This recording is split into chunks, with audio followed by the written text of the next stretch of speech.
collage it. Uh-huh. But when you tell me when you're ready for me to begin, Skip. Yeah, it'll just be another 30 seconds or less. Okay, we're up. Good evening, everyone on YouTube, and we are here with Coeleen Kiebert, who is going to do another of her wonderful open studios with us. And so, Coeleen, I'm going to let you go ahead, but just tell me when you want me to start showing the PowerPoint. Okay. Okay, thanks. Thank you. All right. So without further ado, it's Coeleen Kiebert. Go ahead, Coeleen. I believe this is the 5th of our open studios, Mark of the Self. And the point in doing the Mark of the Self for me, one of them, is to get people who are interested in Jung's work, which includes all of us, to be actively doing something. That is, his writing is fascinating, and many have written wonderful commentaries, books about Carl Jung and his work. But to actively sit down and do what Dr. Jung has asked us to do, which is to do it, to engage with the unconscious, to paint, to sculpt, to write, to compose, to become involved actively and consciously with the unconscious. Why is it so important?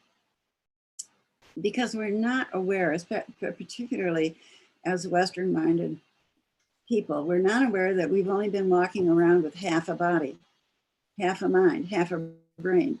We don't even know that about ourselves. But our unconscious is really running the show. And the less conscious we are about that, the more active is the show that the unconscious is running. And that gets portrayed to us quite vividly in things like the insurrection last January 6th.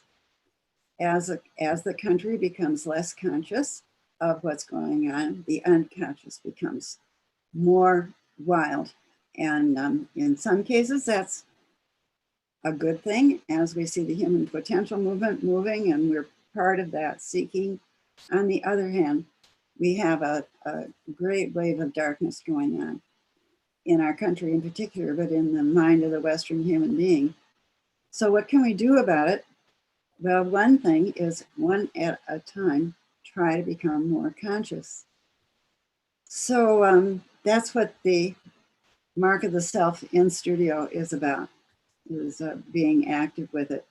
So we have one more session, and possibly we'll go into June, I think, Skip, if you're willing and we still have our interest. Yep. I'm definitely willing. Okay, well, that's what counts. That's the bottom line. I want to, I'm going to switch cameras here and just go through a quick review. So let's see, we should be back to a different camera. Oh, I know what happened. I unplugged it, and then I made that copy.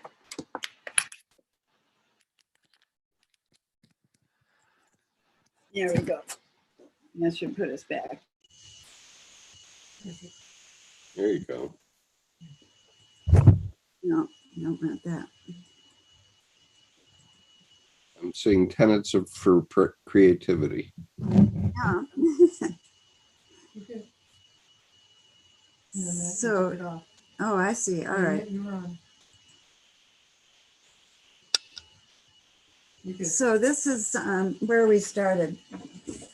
And I was talking about the these 3 issues that I think are so important for people who are getting involved with their creative self to be aware of. And one is, what is your personal style? What is the way that you express yourself? And we took that by beginning with the doodle and realizing how deep our own personal mark is, and that it's going to show in whatever we do, whether we're writing, composing, doing a collage, painting. There's a personal style that always comes through. And part of becoming conscious about yourself is recognizing that and developing that even. And then the second part is the vocabulary, knowing what it is. What do you want to talk about with your art? What is it that's come up for you that's been interesting, juicy, or fun, or important to talk about with your creative drive? And then the third is managing our creative process, realizing that we are in a process and there are stages and phases of this process that we go through, particularly psychologically. So then, so we started by doing the doodles. And if you remember, I had you do marks, just lines, but very quickly we found out that your lines have got expression. They've got importance. So when I said draw a line, a straight line across the page, sometimes it's diagonal, sometimes it's straight, sometimes horizontal, sometimes it's straight up and down. We could take the rest of the section to talk about the meaning of that. But when I said, now draw a line that does not like straight lines, it got interesting. It was like, pick a color that does not like the color of your straight line. And some people go through the straight line. Some people will knock it off balance. Some people will mimic it. But you begin to realize that your mark has got a lot more expression to it than you realize. So we went from lines, and then we went to shapes, because as we develop as a child, our first marks are scribbles, and then lines, and then shapes. And then as we become more developed, our shapes become a story. We begin to put shapes behind shapes, so there's more dynamic. Our shapes will be a combination of wobbly shapes and round shapes and angular shapes. And just in part of developing the brain, that's really important to notice that we know that cultures that get caught in just circular shapes do not develop as well as cultures that have a combination of angles and circles. And then over time, as they, in particular, the Jamon potters, who are about 15, 16,000 years old, their first work was very round and became very intricate. And they began to build in angles. And they became very popular to the other Japanese. And so people started trading with them, and they realized that they had a market even. And so they started mass producing, and in their mass production, they started going back to circles and lost what it was that they had at their high point. It's an interesting civilization to study, to see how their marks changed over time. And as we develop even further, our marks will go through, so that a mark will pass through another shape. And will even then, I think as we become more spiritually involved, we'll go through transparency, where we'll begin to show transparent shapes showing up behind other shapes. So these things can predict where a civilization is going. So then we did a doodle in that first session. And after we did the doodle, we dealt with vocabulary. And if you remember, we folded the doodle into quarters. Let me go back to my other camera here.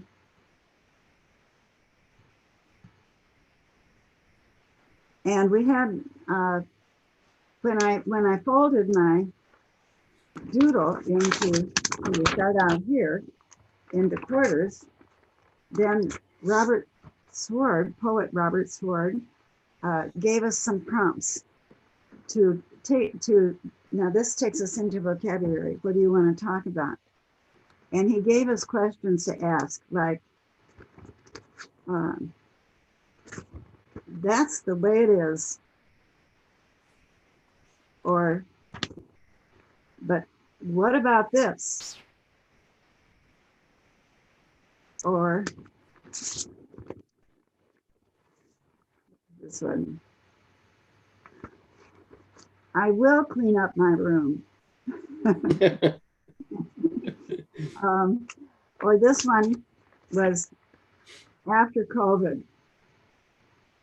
So I had suggested that you write a poem, pick one of these and write a poem about it or compose some music about it. But this is a way of engaging with your unconscious by going back into the imagery. So this is, let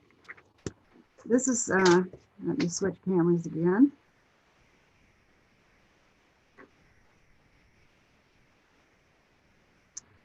This is what occurred. Am I? No, we're not seeing anything at the moment. Which camera? Well, we are seeing you, but we're not seeing what you want. There Oh, we there go. we go. Now we're fine. So this was my after COVID drawing. I took this part of the drawing and thought, well, what is this about? And what is this about? And elaborated on it and came up with this sense of something light and wonderful coming out of something that might have a new kind of center or even mandala looking shape to it, that there might be a new pattern. This is another one that I did in response to that one of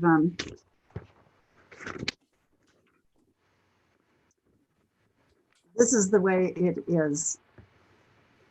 And I named this When You Come Right Down to It, but it was a kickoff of This Is the Way It Is. This is the quarter with which I started that.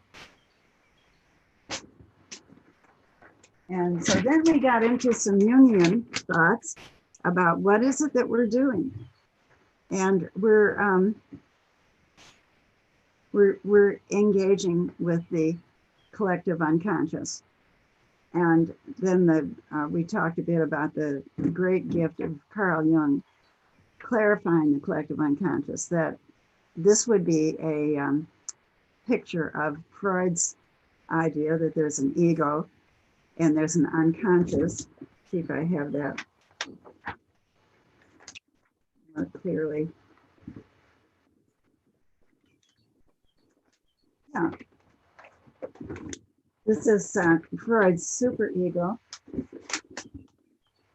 and then the ego, and then the unconscious. Now that's pretty much where our culture is today in terms of getting to know ourselves. We're still living out of Freud's concept. I was surprised to purchase a book of a theologian that I've been admiring for 25 years. I wanted to see what her latest book was about. And when I went into the index, there were about 15 references to Freud and none to Carl Jung. And this is a woman who's head of a religious studies department in one of our major universities. So we're still living out of Freud's idea. But those of us that have been taken with what's happening with our culture and the call to become more conscious I have found comfort in Carl Jung saying that the unconscious is not just a bag of things that we repressed, but it's really quite sophisticated. It has many, many aspects to it. It has a spiritual component. It has a sexual component.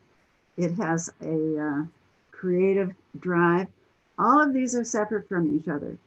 They're different components that are operating in our unconscious, and the unconscious is collective. It's bigger than just us individuals. it's something that connects to time and to other cultures, to other histories. So that's my recall. And we moved into doing collage as a way of engaging consciously, going after the collective unconscious. And let's see, this might be a good time to show those slides that I think you skipped. Okay. Tim says he's watching or he's listening on YouTube, but he's painting. So just so you know, he is here, but not on the Zoom call. So anyway, okay. So this is tonight. These are the slides that I've created. So here's the first one, Coeleen. So this is the collage that I made for class, and we made the instruction was that the collage would be about your creative process, and so I put this image in here that I assume is me working very hard at this, and down here in the corner, Rembrandt got in, and I'll tell you later, that just turned out to be quite a fascinating image. But Rembrandt got into this corner, as well as this beautiful corset that is being opened up, unlaced. And when I took a magnifying glass out and looked carefully, there's a wonderful French label in here that says Paris besides. It's quite yummy. Mm-hmm. You're talking about this area here. This corner down here. The lower left corner? Yes. Yeah, okay. And underneath it is a lot of fire. So that's usually a sign of a place that wants to be ignited. And then the center of the collage, that this is black and white, waiting for color to burst out, waiting to come into color. And up here is an angel-like figure coming down from what I consider to be a very beautiful sculpture. And that I had this ideal that it's heaven sent when beautiful works come from that. Numinous is the word that Jung uses, that altered state of consciousness that we get into when we're creating. And then over here, I'm reflecting on what it is that I'm looking back on about creativity. I have these stages over here that I keep in my mind, these stages of the process that come through all of this and are on display as we talk. And down here, I have a final piece of myself. Is this the one that, no, it's not in this one. There's one of me walking on the beach, having been relieved of all of this. This is, let's go to this. So I took the collage and went into this corner of it and copied it. And so you can see here this corset that's opened up, becoming unbuttoned. And so I think it's like a part of my feminine that even at 89, there's more to learn. Mm-hmm. And then there's Rembrandt, who I've admired all these years, but I'm finding there are some other connections that I'll get into a little bit later. I didn't know it at the time, but here I did a painting of this corset, and there is actually a red ribbon on the edge of this corset. And that's one of the things that we look for in a collage is red. Red ignites. What is it that wants to be ignited? So I started my painting with red, and then I brought in these other marks of the corset and other fabrics. And then let's go to the next one, Skip. And I worked on the painting and took it a little further and going back and forth between the corset and the painting. And at one point realized that I hadn't done enough about the lace. And so I took a piece of lace and dipped it in white paint and stenciled it onto the painting. And that gave me a way back in to the subject. And then this blue became much more vibrant, which I really hadn't noticed until after I did this. Then we can go to the next one. So I worked this further in terms of defining the lace more with a silver pen and using black ink pens. This kind of reminds me, if any of you have been to that passageway at Yosemite where you stop and you look back into the valley, this reminds me of El Capitan and Half Dome coming over here. And this is that wall where we stand and look back into the valley. Here it's looking into the figure, and that's where this became stronger. And then I started to took it into clay. And let's look at the next one. Here, I started working with clay, and actually the piece was very tight at first. And at one point, I had to come back in at the time that I was working with the lace, and I opened the piece up here in the center and remembered that there are whale bones in that corset. And I built in these whale bones in the middle for support. And I think there's just one more of this piece, which it has the red ribbon. The piece hasn't been fired yet, so the red ribbon will be more evident, and I call it red ribbon. And I haven't really entered into reflection and validation yet. I'll go back into it and fire it, and then I'll go back into it with glaze, and then we'll talk about it again. So does it have wings on the hat? Well, the wings come out of her shoulders, like these ruffles. Oh, her I see. hat, I'm sorry, I can't show you. The back of it has got a camera, a model of a camera, which is her motherboard. And she's tuned in with these little antennae, and then she brings in the information that she's collecting with her feminine. Thanks for the question. Yeah. Yeah. Cool. Yeah. Any other questions? Or? Well, the red is just, does it show up until you fire it? Is that what you're saying? It will be. It will when it's glazed red.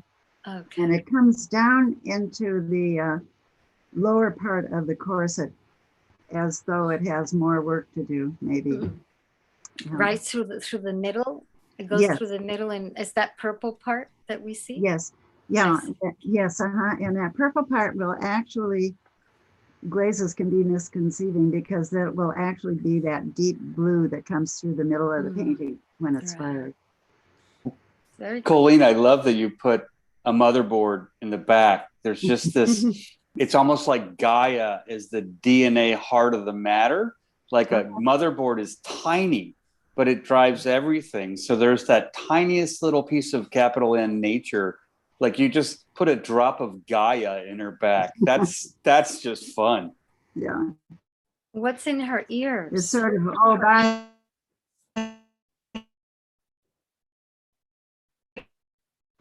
What did somebody else say? Gilda, I'm sorry, I couldn't hear you. The ears. What is the shape in the ear? Earphones? Those are headphones. Yes. Okay. Yeah. Yeah. They're like flowers, and also like they seem like they're part of these frills that are helping her fly. Well, they do, don't they? Maybe they're feminine headphones. Is she a Bardo navigator? Well, I was thinking Bardo navigator when I did her, and actually I had started a Bardo Navigator before this, and I remember you saying, Skip, that you thought that you were pretty interested in that one. However, it collapsed on me, Oh, and I realized there's something else pushing that wants to happen first, and it was this piece. okay. Yeah. Well, I'll arm wrestle with people over that one. Okay. I'm going to need a Bardo Navigator for my wife, who is the Buddhist vigil volunteer and Bardo teacher. So, and when we left off together last time, it was to look at your collages or make a collage. But if any of you have advanced your collage, I'd love to. I have several here. Okay, well, let's see. Okay, so this is Diane, and there are 4 views of this. So Diane, Shimam, go ahead. Okay, well, my process has been very intuitive and synchronistic. And I'm going to write about it, but that is incubating. I'm more of a writer. And so you see a lot of language in my collage. When I did the doodle, I didn't get to finish the whole first session. But the doodle that I did, when I folded it in quadrants, I numbered it 1, 2, down from the first quadrant on the left down to the second quadrant on the bottom. And I realized that that was wrong when I looked at it. So I renumbered it. And, the way that you presented the quadrants last time really expressed what this turned out to be for me. So it's very intuitive and just synchronistic the way the whole thing worked. That I went to the bookstore, this wonderful big bookstore in Galveston that I discovered, and found a book of Monet, like we talked about last time. And then all of the magazines that I found there, although I looked in other places, ended up, and then later when I was listening to the Jose Ferrer, I was in I was having some tests done, and I found more magazines that were just exactly what I needed to finish, because Coeleen, you had suggested that I do it like Monet, and I said that I was trying to figure out how to do the center of it because I wanted to, and you said put more water, and I had this coral reef, and so that all just synchronistically worked together. And so prologue is at the top, so that's the first quadrant. So this is a mandala. I could only make it a circle. It had to be a circle, and so the prologue is at the top. So that's the first quadrant, which is the unconscious, you said. And yeah, it's like where we began as human beings, out of the ocean, onto the river, that's the Mississippi River, onto the land. And then the cave from France, I forget the name of the cave, that's, if you see to the left, those are the animals that, how we made the connection through our animal selves to the whole. So, and the self is in the center. And so the ego, the self-ego axis, or the little self in the center, this made the whole connection for me. So then if you go to experience, these are, I remember as I was, as sort of the quadrants of my life, that I wanted to experience everything when I was very young. And so these are all of the fantasies and the things that I, dancing and, just all of the things that I experienced. And then, so that you said was the future. So that was sort of like, you can see the quadrants of my life too. But it's not just my life. It's I think everyone's life in a sense. Then the third quadrant you said was, a place which is choose in mind. You said sometimes it's a place we need to think if we haven't been spending too much time there. So for me, a lot of time has been spent at looking at, the dark and the light, and you see these two eels coming up. So it looks like a two-headed snake. And so just deciding, putting those two together and bringing them into the fourth quadrant, where you make the choice and you go deep in, and this is the phoenix here. So arising from that depth and making the connection through the mysterious, the Sphinx, and, to awakening. And I'm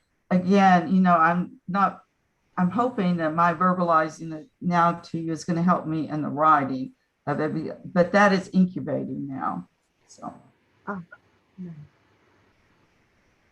Have you written since you've done? No, that's incubating. That's why I'm saying me verbalizing it to you.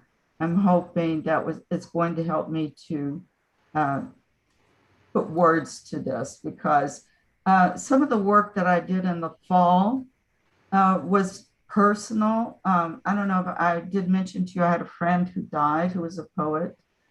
And this was something I did on the side. And I did a drawing of her, and then I wrote a poem for her. And so today happens to be her birthday. So this is a very personal and not only personal. I think she delved deep into the unconscious herself. And so it's a development in my life. So the fourth quadrant in my doodle, it just sort of stopped in the fourth quadrant and it hadn't developed. So I think that, that will be developing in my writing that I do to this piece. Could you tell us where the fourth quadrant is now? Awaken. It's at the top now. So this is a circle and it's a mandala for sure. And I really want to mount this so that it turns. But I haven't figured out how to do it yet.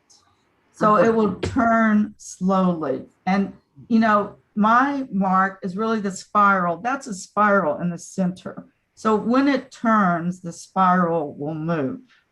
So that's what I want to do, just for my own reflection. And then hopefully I can show you that if I figure out a way to do it. Well, you have your words already. Yes. For writing. Yes. I have some of the words. Yes. The quadrants. Yeah. And the words, you could take these words. Yes. Which is something a poet might do. It would be to take these words and make a collage of the words themselves that becomes the writing. Yes. The writing, but it's the material is all there. When we talk about the stages of the process, and you've made your statement of intention about you're going to write, that's clear. And then that second stage is the gathering. What are you going to write about? And here it is. This is what you write about. And then the intimations where you make connections, where you find that things start to connect that you hadn't realized were connected before. I do have a question about your friend who passed away or has passed. Mm-hmm. Is there, if she were to land in this collage, where do you think she would be? Oh, everywhere, in every quadrant. Yes. Well, maybe you have your protagonist. Okay. And one final thing, when I did the doodle, I named it Emergence. And so I was reflecting on that. So I've been doing some reflecting, but I think all the reflection will come out in the writing because I'm a writer. Yeah. And the emergence means revealing something that was covered. And I think that this process is doing that for me. And I thank you very much. Oh, wonderful. Wonderful. Okay, next is she's really following the process, even when she talks. It's like the illumination has happened with the collage itself, and then the reflecting, as you said yourself, is the writing. And you've already told us that you're going to show us, which is a validation. Yeah. Thank you, Diane. Thank you very much. Thank you, Diane. I'm glad we got it together. Yeah, thank you so much, Skip. You did a great job. Yeah, thanks. Okay, so here's Gilda. Gilda. Oh boy, Gilda. Whew. You have to unmute, Gilda. Can you also show the other one? And then we'll go back to that one. Yeah. Because they're the same, except it's reversed. So Yes. it works both ways. And that was my nice discovery. Uh-huh. Yeah. Right. So this is, we'll start here. This is how I started it, which came from your observation about the record player, which was at the sacrum, and the little triangle here that had like a coyote, woo, what. So I moved the energy up through the central channel out. And in a meditation, I was listening to some binaural sonics from Dr. Jeffrey Thompson. And he has all these eclectic music from out of this world. Everyone can check them out. And I saw it clearly. It just came into the vision. I was wondering, and it all got popped out at once. One whack. Wow. It just came out one night because I knew I had to do it because I do a lot of things. And it turned out to be the magician, and the magician can do anything. He can do it forward and he can look backwards. So he can upside play down or either yeah. way. So yeah. way. So and there's eyes everywhere. I guess that's one of my marks, eyes. And I go outside. So I do the black background first with some crayon and the glue, and I let it dry, and then I proceed. And so I allow the trees and so on to show me in the background. There's a story there which they created. I didn't create it. And they showed up. And then on top of that. Now that's something you did last time too, right? You like to. Yes, I did. And so this time, and then and in reality, I only use what I have in the house. The only thing I've bought was the glue because I didn't have that. And so these are things that and I only use like 2 or 3 magazines, the same kind of magazine, because that's the only thing I have. And eventually, all of a sudden, it's not bing, and there's animals in there, and so on, and eyes, and so it's coming out. The effulgence of the sound that wanted to come out is presented. That created the tree, and then to my surprise, when I turned it over, there it was. There's the face with 2 eyes and the hat. It's very jazzy. So it's very jazzy. It's wonderful. Yeah. And then you have the spine going all the way there. So you've got eye at the bottom, and then the letters are the letters. Those are letters, because in my vision, the resurgence was this flow, like a fountain flowing right out and then turning, and there were squares, cubes flying right out.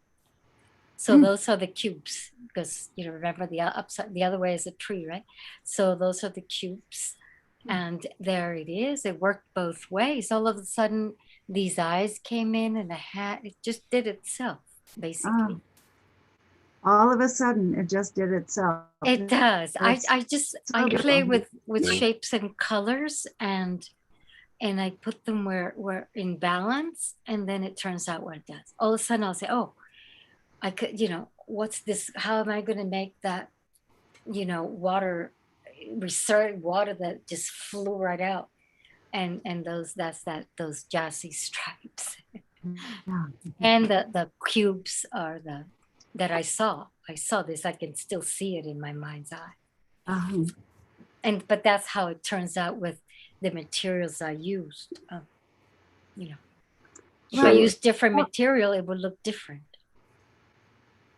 So Justin Case has a interesting comment on YouTube. He says, I find it interesting that although the works all appear solid, they simultaneously contain fragile looking textures. Yes, there's in and out. You can go through and you can come out, and it's there, but it is there, and it's very dynamic. It's jazz. It's very dynamic. Yeah. What would be the name of this character? Oh, this is the magician, and the magician will be both the one in the reverse. Yeah. And you will realize that when you reverse something, you may find the answer to things that you never even considered. So the magician doesn't only play with what's here. The magician plays with also the mirror, the bottom, the image of the reverse, in order to have a complete plate for playing.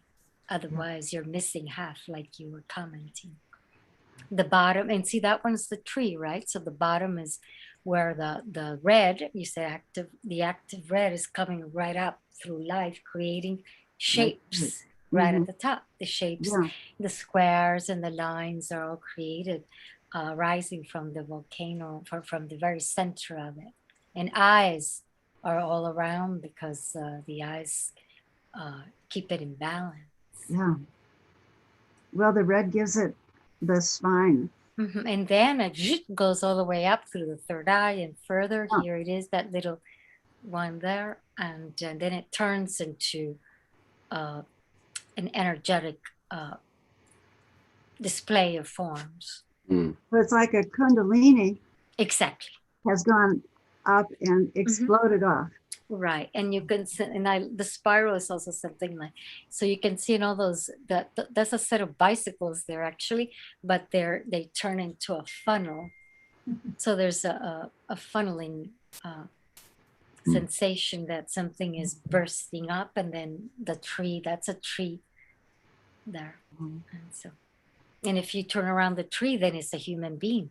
So sometimes human beings, we were wondering about, the trees told me this. The trees there are trees that last like 200 years, right?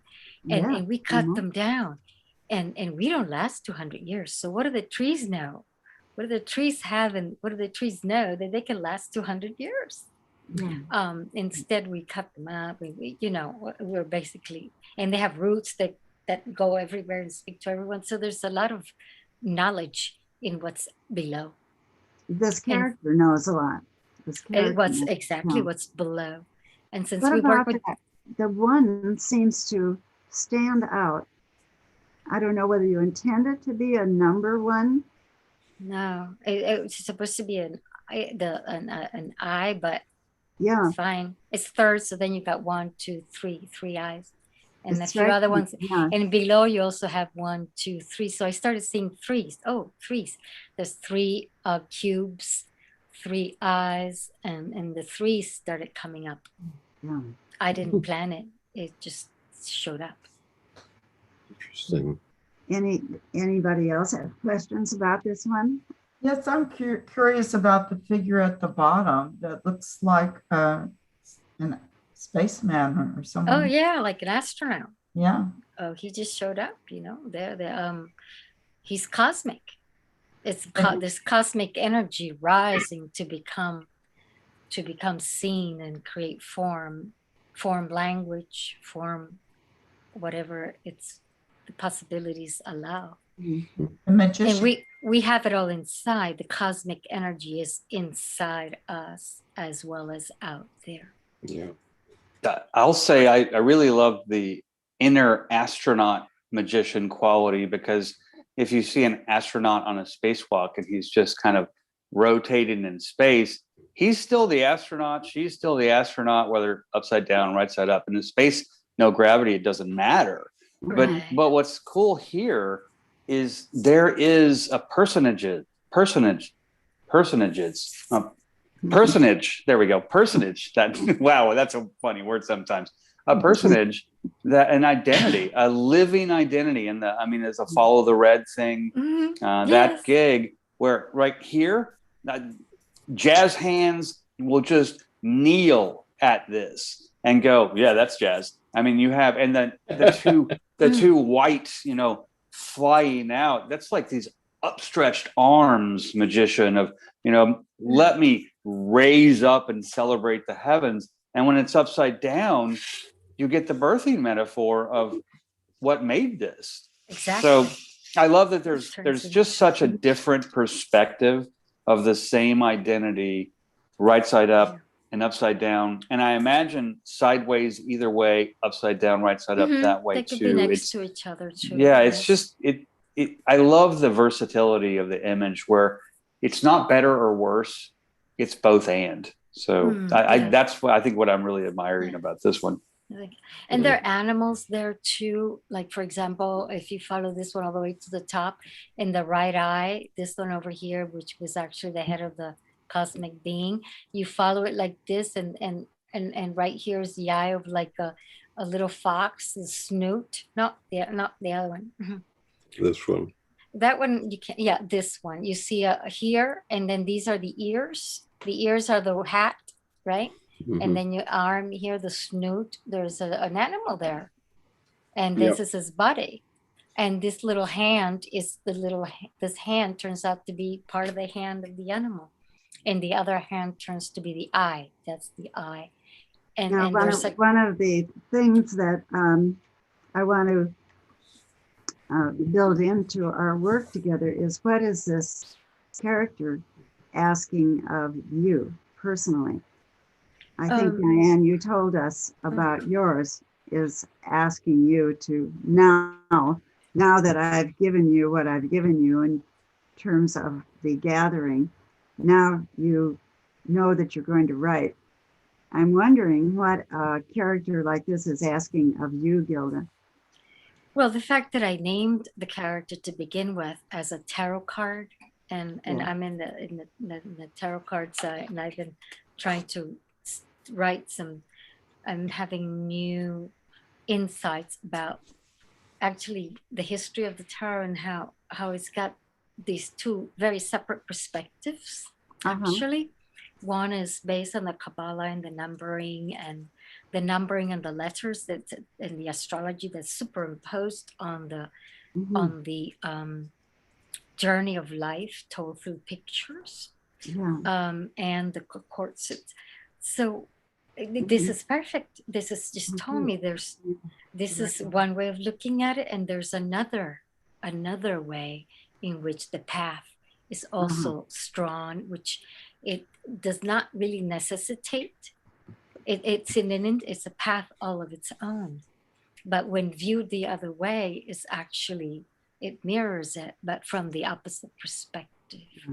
It looks very like it's really inviting. Not frightening, but inviting. Yeah. Well, we better move on. But thank you. Thank you, Gilda. Thank you. Thank you. So next is Jerome, and Jerome, I'm going to stop my share so you can share. So. Okay. Hold on just a minute then. Find the right one here. It's this one.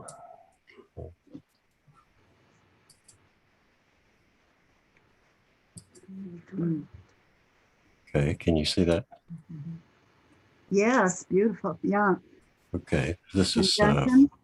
Conjunction. A little background is the last video collage I did was this one 2 weeks ago. And Coeleen had discussed, she had said, well, who was the protagonist here? And so we had this discussion, and because we talked about the guy with his head detached from his body, and we talked about the this is kind of the logo side. And I said, well, it's probably the protagonist is this guy. And I know what you were alluding to, Coeleen, but so the antagonist is kind of over here on this side. However, if you go to this side will be the protagonist. I mean, and then this will be the antagonist. Okay. Okay. And of course, you were hinting at what's in the center there. I know. You know?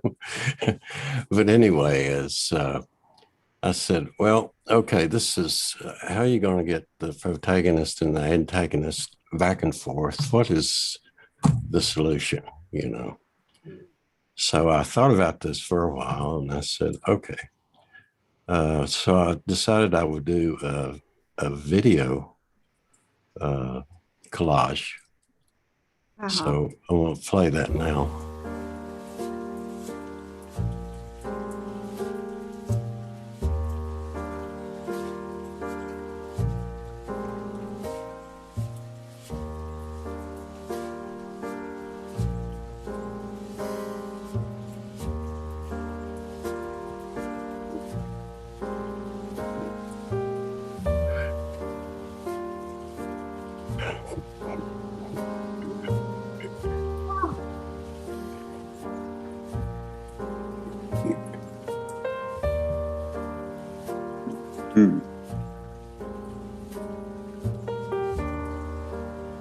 Notice the direction it's burning.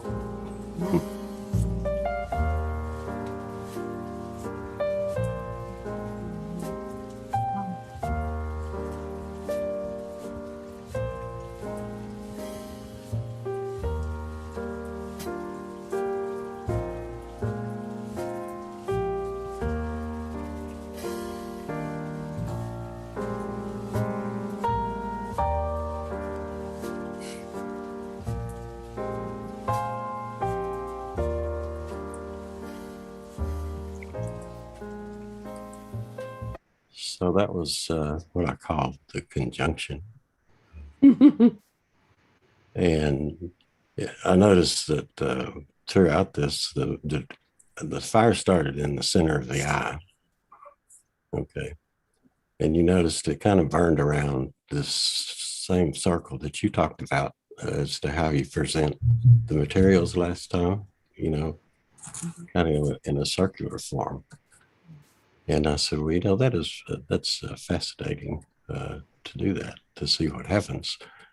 So kind of the bottom line is, if you look at this from an alchemical standpoint, you've got the, you know, the conjunction is when the male and female or the yin and yang energies combine, or the royal wedding, or, you know, the marriage of the sun and moon. There's all sorts of things, but actually, it's the solar consciousness, which is the yang side or the male side, and the moon consciousness, which is, and what you end up with here, I thought was kind of a reflective, silvery material here. It's kind of very reflective.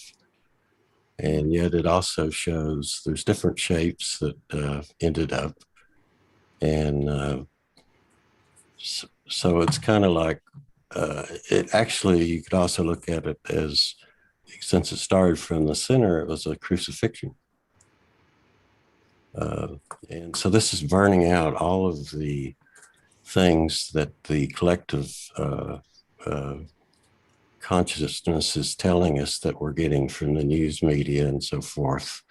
And we're trying to manage these things. And so the conjunction is really one of the most significant operation in alchemy. So we went from separation to the conjunction. And there's many of these as you go along. So these are like, throughout your life, you're going to have all these things coming along. And I think Jung was, I think he said that if he could live his life, he should be able to live in this, keep this marriage in mind constantly, of the difference between the yin and yang, and come up with a balance and so forth. And then I also took a picture of some of the flames. And so this would be like a conjunction of some sort. And then I noticed one here, which was the symbol that you talked about, the triangle. And so it's an interesting experiment. And so my collage for the day, but what I learned from it was, it's kind of, I would say, re-triggers that feeling of getting into it's the fire, as you said. Red ignites what wants to be ignited. Yeah. And so actionably, this is fire igniting, which is red. And this is the solution. So comments. I'm enthralled. Okay. That it burned through to the creative wellspring and then up and around as if it went to the most intense potent fire and then consumed to conjoin. That I started getting tingles, Jerome. Yeah.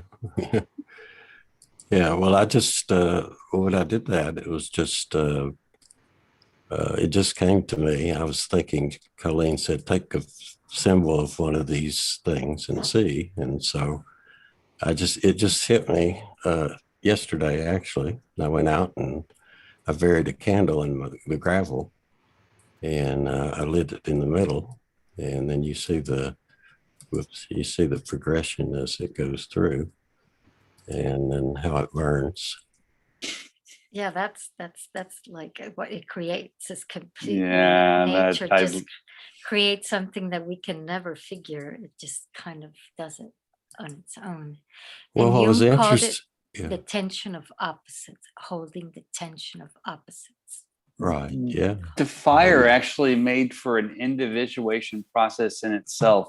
Seamless segues all the way across, flickering back and forth and moving. I mean, what a little DNA structure, and I don't mean little to minimize, a little like micro DNA structure of the whole process. And then I'm focused on her face at the end of, look at her being integrated. So that's, yeah.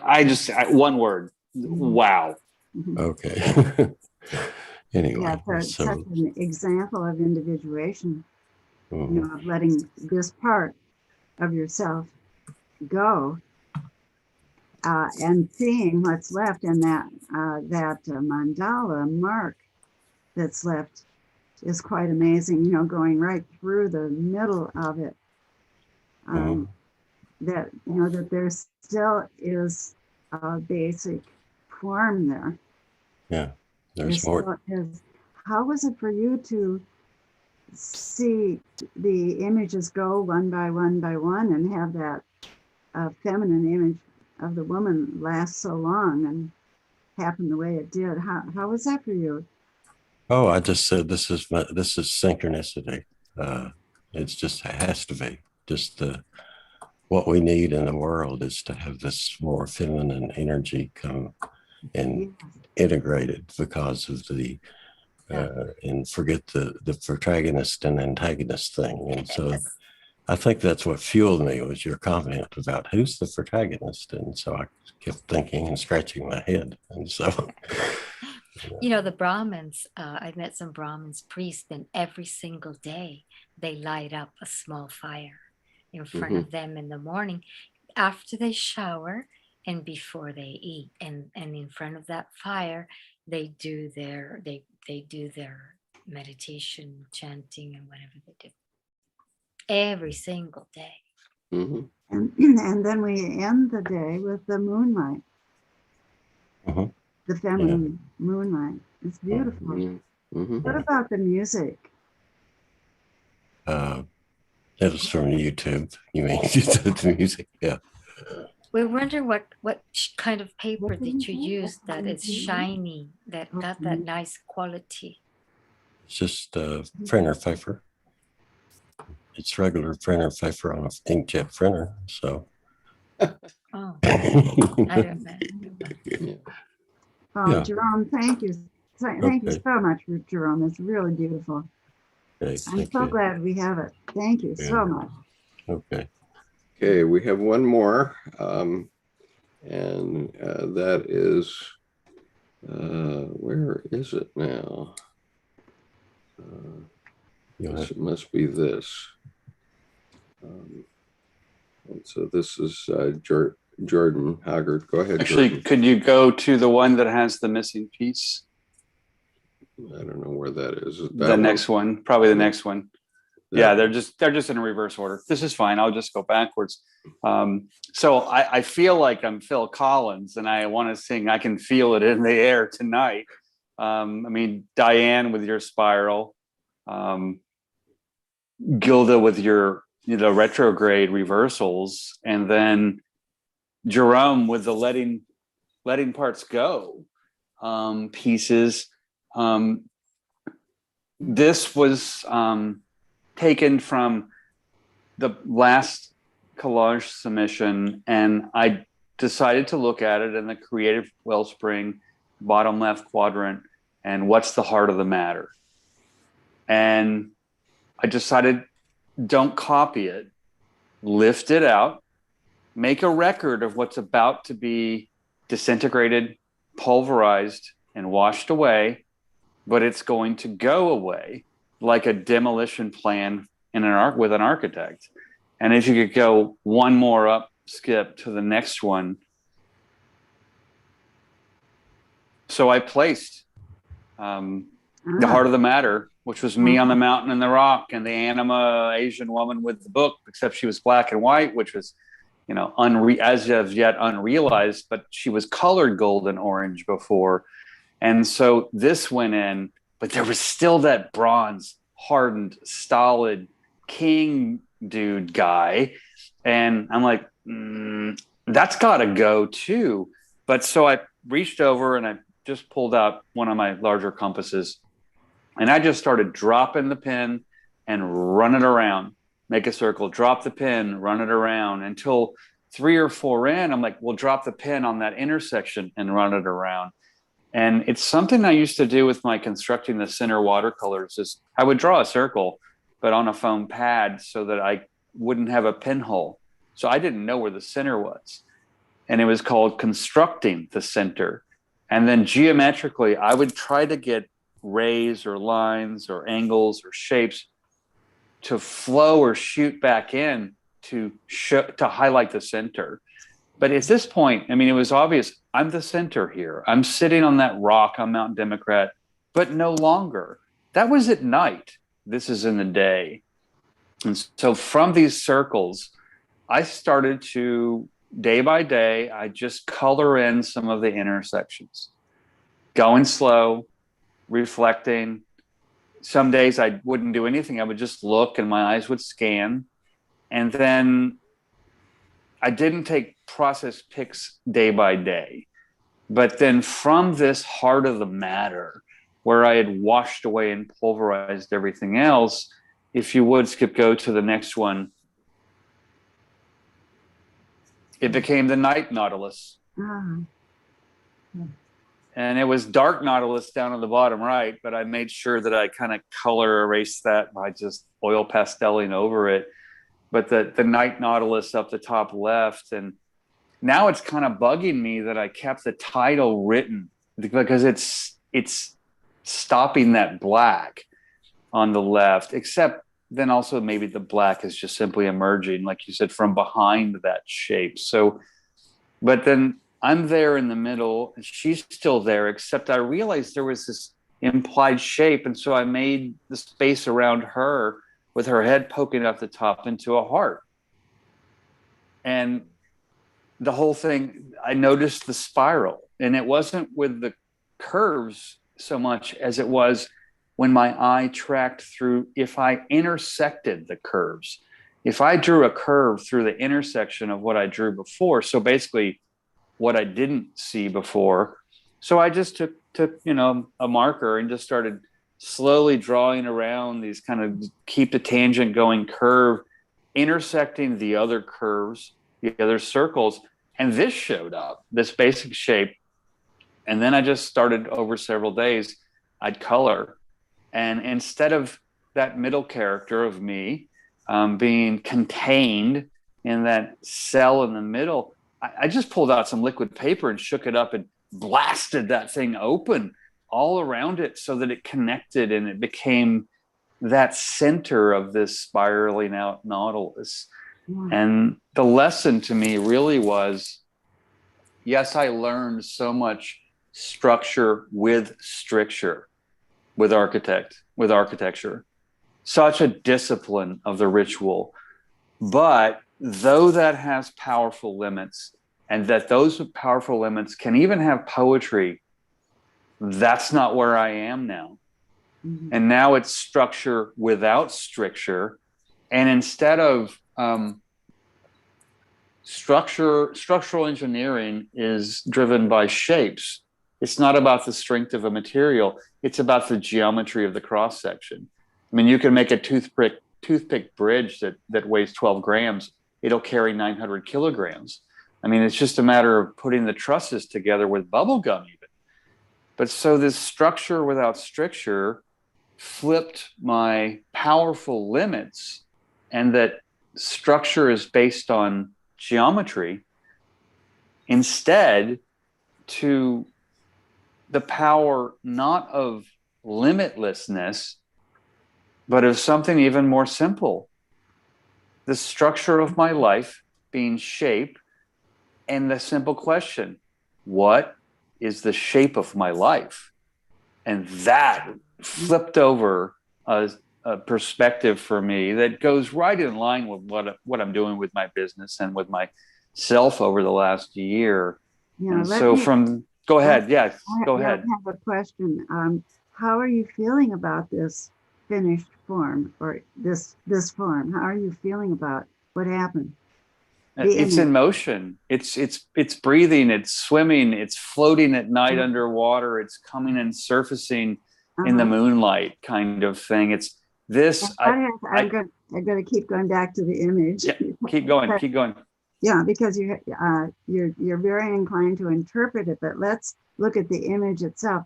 What happens to red? We follow the red. So that means I've gone inside. Yeah, there's some little specks of red here and there. Yeah, around the darkness. Yes. The bottom, the left. Yeah. The top. There's a gathering, actually. I think there's almost like it's one giant gold pan. Like, look at all the nuggets. But there's a lot of alluvium in this piece, so to speak, that can also be washed away. So many possibilities too. I mean, the openness of the nautilus, it just shows so many spaces yet to go into. Yeah, yes, it's as if an inner temple. And what's interesting is someone emailed me last week and said, what was your favorite play time as a kid? And I mean like a little kid. And I said, oh, well, I had these, 10 by 12 by 14 cardboard bricks that were, pre-printed yellow and red and brown, and they were bricks. But I would just sit there and assemble them around me, even with armrests. So I just fit. Yeah, the architect, exactly. I mean, I'm 3 years old, and so I loved them so much. My parents had an extra set that they just put in the trunk of the car. Anytime we traveled, I would have the whole set of bricks in the back seat. And I would, they kept me quiet. I was not a problem. I was occupied, but I would start at my feet. I've got another question. Coming back to the drawing here, which is really wonderful and full. You started out by saying that the night nautilus, you were sorry that you had written that there. And I'm wondering what would be there instead. That's a wonderful question. And I feel I want to let that steep. Yeah. Because I think that with the work I'm doing right now, even daily with website business, my colleagues that I've onboarded, there's a huge comfortability with the not knowing, and also structure without stricture. Yeah. Of daily, I'm learning so much from myself and from them, and more from them.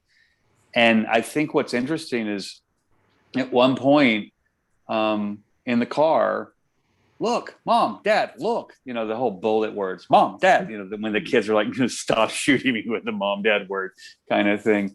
Okay, what is it?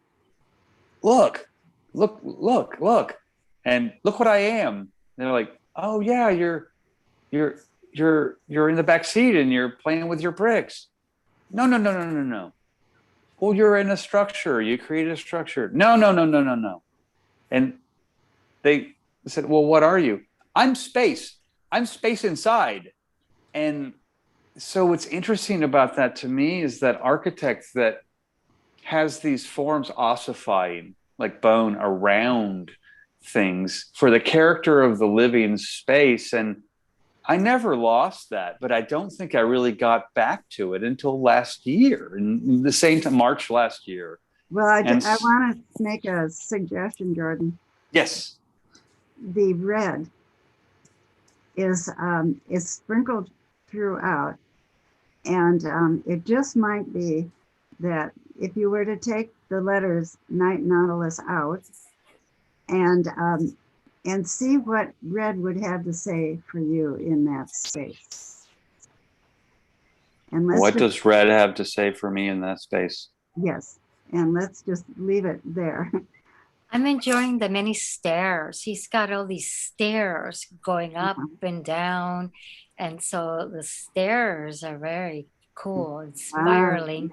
So that offers, he may be sitting in the middle, but there's all these stairwells going around everywhere. And that's really beautiful. And then suddenly it turns into a funnel, like a trumpet or a saxophone or something there to catch what may be coming. So that's kind of interesting, but I really enjoy the stairs. There's definitely a path going from the center out with those stairs. I mean, they really show you where red is going. Red goes right up to the top. And then if it comes back in, where would it naturally come back in? As an architect, I think you would agree it's going to come back in where that writing is. And you speak of, even as a child, there's a space yet. And then there's this space that has the Night Nautilus written over it. So we don't know what's there yet. Well, we don't. And I love your question. What does red have to say to you in the Night Nautilus space or position? And what's interesting, right when you said that, I went, why the heck's he sitting down? I'm not sitting down in my life. He needs to stand up. And then right when I thought that, Gilda's like, look at the stairs. I'm like, dude, you need to start getting on the stairs. This temple's got a lot of them. It's going to take a while to get up there. It also looks like a tuba, like you're looking at a tuba from above. And it's got the opening, the black opening there, waiting to catch sound or release sound after you walk through all the stairs or something I like that you said tuba, because then that sparks to me, I am my own tuber. So this root, it's time for it to get up and move up some more steps. Yeah, the steps are beautiful. I love that question, Coeleen. Thank you. And I could leave it at that. That's okay. Thank you. All right, so that wraps up the images that I have for today. All right. Are you going to show this? Well, let's see. Yes, this piece. Or no, well, there's the one underneath where to go now? Yeah. This was the painting that I had shown you. Let's see. I'll change my camera again here. So that let's see. Do you see that yet? No. Wait. Okay, just getting used to this camera. I don't want everything to fall down. So this is the painting, and then could you hand me that collage? I was wondering about Rembrandt, where to go now, and thinking about, we talked about how this lower left-hand corner of our work is almost always, well, it is a creative wellspring. And so as you remember in my collage, that creative wellspring had I'm going to change my camera again now. Had the Rembrandt and the, so it's like the feminine and the masculine are there together. And as I said earlier about Rembrandt, what does Rembrandt have to teach me now at this point in my life? I mean, Rembrandt always has something to teach any artist, but what did he have to say? And I went searching for what Rembrandt had written, and there's nothing.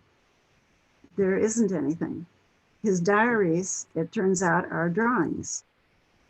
And so we don't have words from Rembrandt, but we do have over 100 self-portraits. And that's quite an amazing thing that he did. Why did he do so many self-portraits? Well, for one thing, he needed to practice drawing.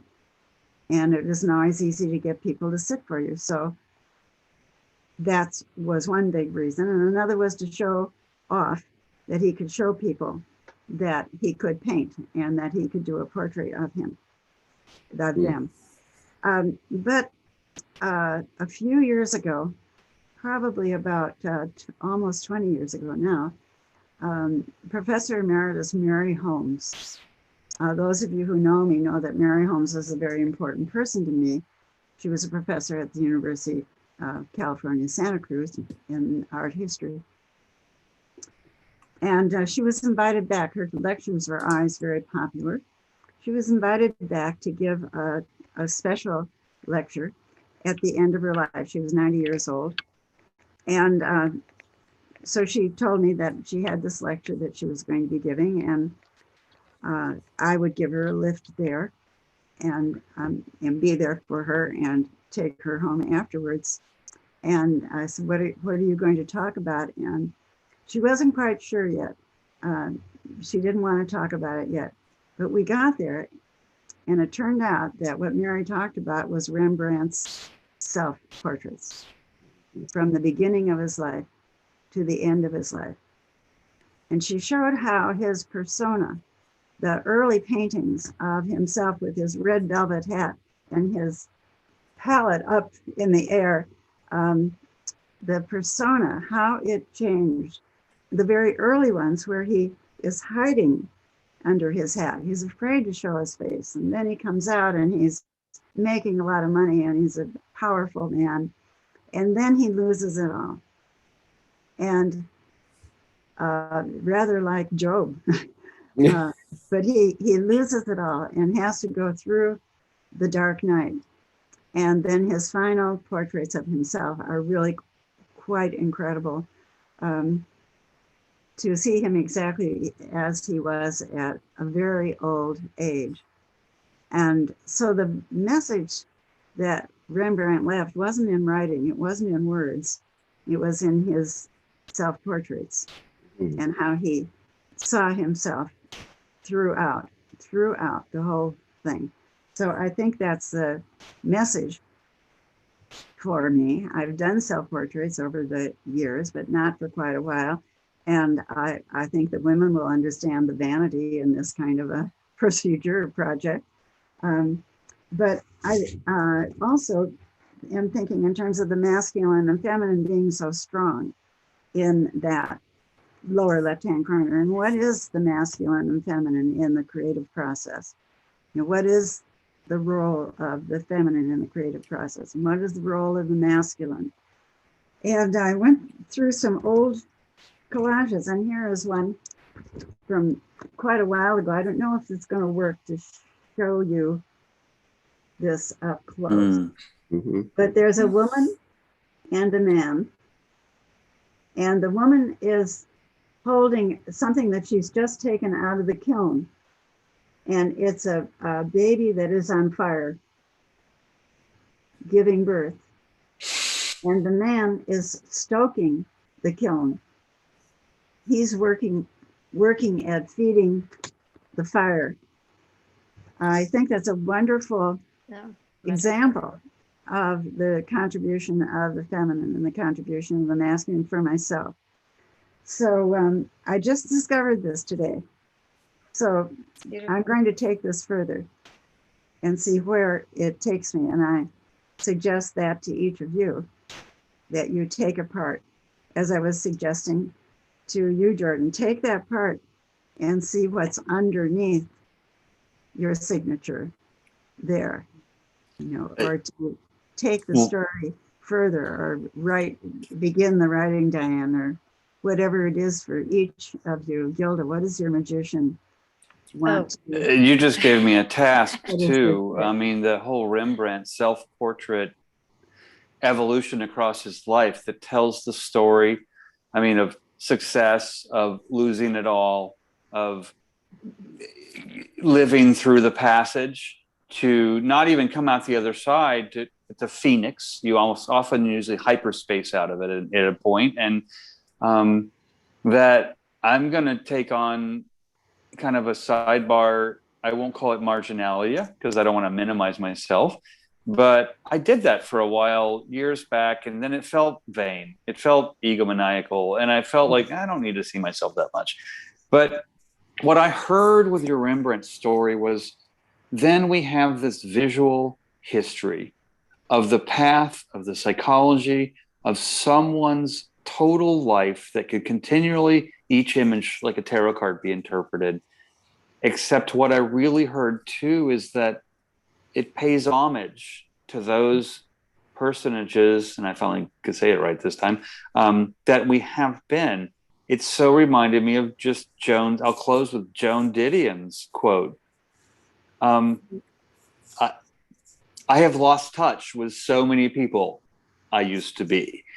And that with those sketches, and if I devote one journal to, once a month, once every 6 months, once every year, just pick back up that journal and do another one and let them slow form cartoon out over my life. That's kind of a touch base, in a sense, the heart of the matter, where I was, where I am, where I may. And so I really appreciate your Rembrandt no words, because even in this process, I realized my stepping into this isn't so mystical and mysterious. I take a deep exhale and I push the heels of my hands into my legs and I push them down to my knees, open my palms and drain until my hands raise back up like they refilled. I've done this for 43 years and I don't remember where I picked it up. But this morning, I just saw myself doing it going. Excuse me, Jordan. I want for us to go on and. And so we'll move on. But thank you for that, because I learned about my process. Great. I'll stop there. We're surprised that Rembrandt, like other artists like Turner, that at the end they start creating shapes and they're no longer actually creating a representational image, that he took it to the end to a representational image of himself and didn't I have the same thing with photography. I've done it through all along, and I realize that now it's turning into something like more mysterious. There's shapes and things that you would never know. I can show you something you would never know what that is, and that is me. But you wouldn't. My person is part of the body, but you would never know what it is. And that's your wonderful magician. Must be that wonderful magician. There it is, and more like Turner. A time to say thank you, to that magician, and see what it looks like. Go directly for it and see what else. The cell phone is helpful now because I no longer use the analog camera. So it's a different reality. It's a whole different ballgame. Wonderful. It is, you know, it's a wonderful way for us to look at our art. When I take a picture of something I'm doing, I did it this morning with a sculpture, took a picture of it and then looked at it. And because it's in reverse, yeah, you I can saw make it big. a big small. problem that You had to can be corrected. scan you can follow it around like an Yeah. insect, see what else is there. It's really wonderful. Yes. It's like All right, well, it gives us So, micro. Coeleen, Diane Margiotto has her hand up. oh, yes, Diane, what's up? Oh, Diane is on mute, though. Yeah, Diane. Diane, Yeah. can you unmute? Diane? Okay. Yeah. Okay. I got it. Sorry, I'm on my phone, so it's a lot smaller. I was just wondering if it would be appropriate for me to show you the collage that I made. And I, you know, just like an hour or so before class, I realized what it meant. Oh, Or is this out of turn? oh, we can't stop there. Tell No, us. go ahead. Okay, so I'm going to, let's see if I can do this right. Let's see if I can reverse. Well, I was looking for the thing where. We lost your sound, Diane. Oh, okay. Okay. Sorry. I was pressing buttons and I was just trying to, oh, okay, great. So that's a beautiful shot of my garage. Let's Looks see like if I can. everybody else's garage. Okay, sorry. Let's see. Okay, so this is the collage I made, and I, you know, found like a zillion things, and I simplified it to this, and then of course I had to add more to it. But the few things that really mean a lot to me is the bear. And I have something on the bear's forehead, this turquoise piece of jewelry, and, you know, aqua turquoise over there. And then below there are all these very sensuous chickens. So, you know, feathers. Oh gosh. It's all right. I was just plugged in. And I'm trying to do my best in my garage here. Okay, that's better. Okay. So, and then I found these red boots. You might know that Broadway show. Again, more sensuous. And then I found this parking sticker from where I was teaching at Baltimore City Community College, but I turned it sideways because it's kind of like a doorway, like the eye of the needle. And then there's this young woman holding a chicken. And of course, you know, we can think of the slang chick. And then over here is, oh yeah, there's Artemis, of course. And then down over here on a stamp that my sister sent to me is Superwoman with a cancellation through it. And for some reason, I just felt like I had to put my address. But what I figured out this finally meant to me, and so I pulled out the bear, and of course the water is very important. You know, like 4 planets in Leo, so water is really important to me. You know, to have something opposite, and I love being by the water. But in 2002, late 2002, I went to see a fortune teller in downtown Santa Cruz. My mom was dying. My husband and I were breaking up. I was wondering if I was ever going to come back to California. And she said, well, you know, your animal, your anima is the bear. And at first I thought, oh yeah, Mama Bear, that reminds me of my mother. But now I realize that I'm the California bear. I'm the she bear who has finally returned to her home in California. And, you know, and I'm by the water. And there's a lot to be said for this bear face, because at first I thought, well, bears are kind of clumsy looking. They love honey. I love sweets. But the nose, I always thought I had like this turned up nose. And, you know, when I did self-portraits, I always put my head down so I wasn't looking up my turned up nose. But I just thought, I might have the fierceness of the bear and, and the golden bear. So I have bared all to you.